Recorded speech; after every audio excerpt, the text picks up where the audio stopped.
वो भी अच्छा है। इसको उधर लाइट, इसको बिल्कुल नहीं रखो। आप जाइए उधर लेके। कहाँ ले छोड़ो?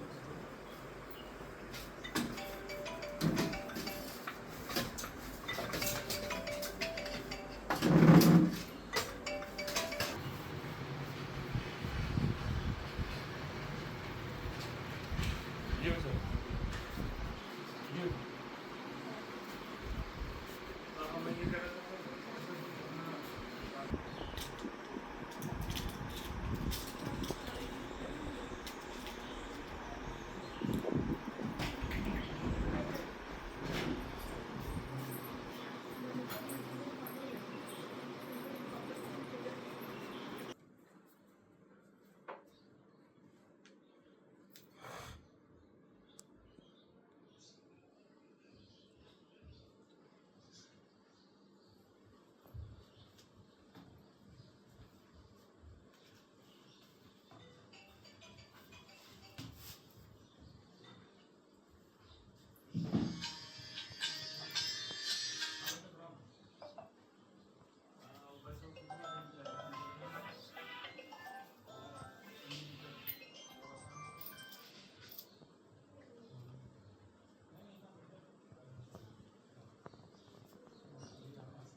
मिश्र जी की बेटी हैं, वो एक महान कलाकार थे, देश के धरोहर थे।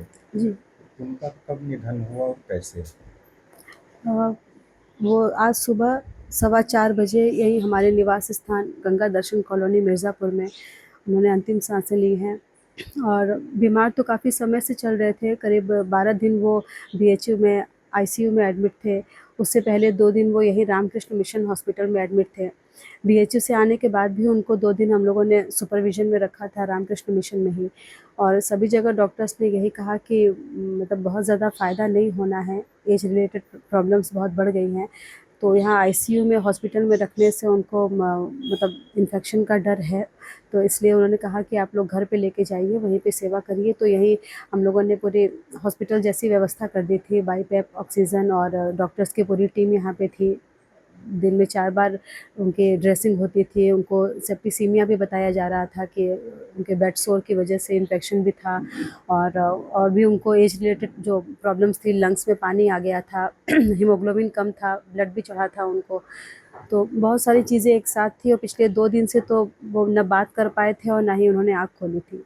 अब उनका अंतिम संस्कार कहाँ होगा? उनका पार्थिव शरीर कहाँ पे ले जाया जाएगा? अभी 9 साढ़े 9 बजे तक हम लोग यहाँ से निकल जाएँगे और या 11 बजे तक शायद हम लोग छोटी गैबी वाला जो हमारा निवास है, वहीं पे लेके जाएँगे उनको। और राम कुमार भैया अभी बाई रोड आ रहे हैं बनारस, तो 6-7 बजे शाम तक वो पहुँच जाएँगे। उसके बाद मणिकर्णिका घाट पे ही होगा उनका अंतिम संस्कार।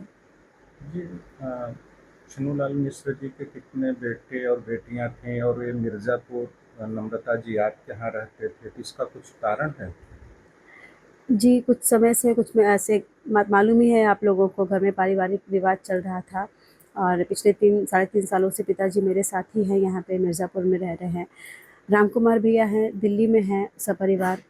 उनके हम लोग 3 बहनें हैं, तो अनीता दीदी, अनीता उपाध्याय जी बनारस में हैं। और उनसे जो छोटी बेटी हैं उनकी ममता वाजपेयी, वो यहीं भदोही में रहती हैं। वो भी नहीं आ पाती थी और फिर मेरे पास ही रहते थे पिताजी यहीं पे।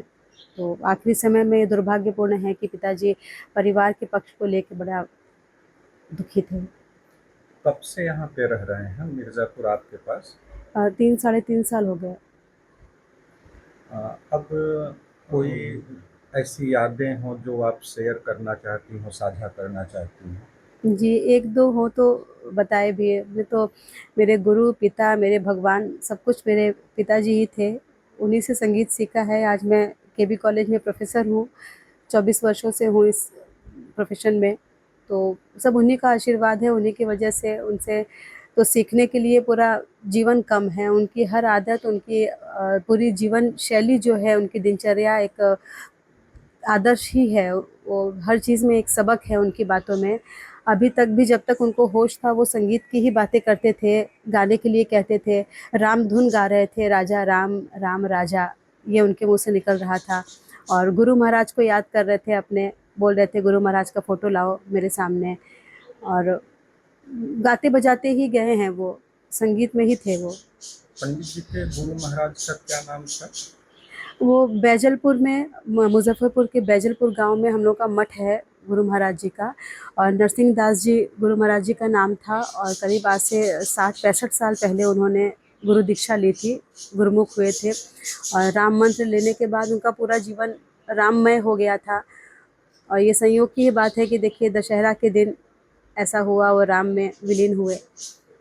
पंडित जी को राष्ट्रपति पुरस्कार भी मिला है और कई पुरस्कारों से जी, नवाजे गए जी। हैं, कई साहित्यिक अकादमी में रह चुके हैं, तो क्या इनकी उपलब्धियां रही?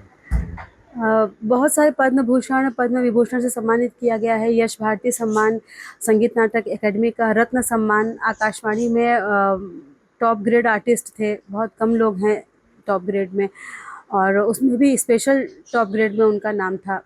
तो संगीत के तो जितने भी बड़े अवार्ड्स हैं, रेडियो मिर्ची अवार्ड, फिल्मों में भी उन्होंने गाया है, तो सम्मानों की तो लाइन है, उसके लिए तो कहना ही क्या है। इस समय आपके घर में निश्चित रूप से बड़ी ही संवेदना का समय चल रहा है जी। कि एक देश, आप वो सिर्फ आपके परिवार के नहीं, पूरे बिल्कुल, देश के धरोहर थे, पूरा देश उनका परिवार है। तो सारा देश उनके साथ है और संवेदना है। Thank you. और कुछ अगर आप शेयर करना चाहें, जो ऐसी चीज़ें हों जो आप बताना चाहती हो, जो किसी को ना मालूम हो, सिर्फ आपको मालूम हो। बस संगीत के लिए उनका प्यार और जीवन में अनुशासन के लिए उनकी जो प्रतिबद्धता थी, और वो हमेशा सबको बताते थे कि बहुत डिसिप्लिन्ड लाइफ जीनी चाहिए। और गाने बजाने का उनका अध्यात्म, भगवान के प्रति उनकी जो भावना थी, वो सब चीज़ें बहुत याद आएंगी, और वो सबके लिए एक प्रेरणा की चीज़ है। कौन कौन से पुरस्कार मिले हैं? उनको पद्म अवार्ड में पद्म भूषण, पद्म विभूषण मिला है, यश भारती सम्मान मिला है। और वैसे तो झड़ी है, उनको 2-2 जगह से, 2 विश्वविद्यालयों से मध्य प्रदेश में डिलिट की उपाधि भी मिली है, जबलपुर से और रीवा से। और स्मिथसोनियन अवार्ड मिला है, सबसे बड़ा सम्मान जो अमेरिका का है, वो भी मिला हुआ है उनको। तो सम्मानों की तो बहुत लंबी लिस्ट है। Thank you.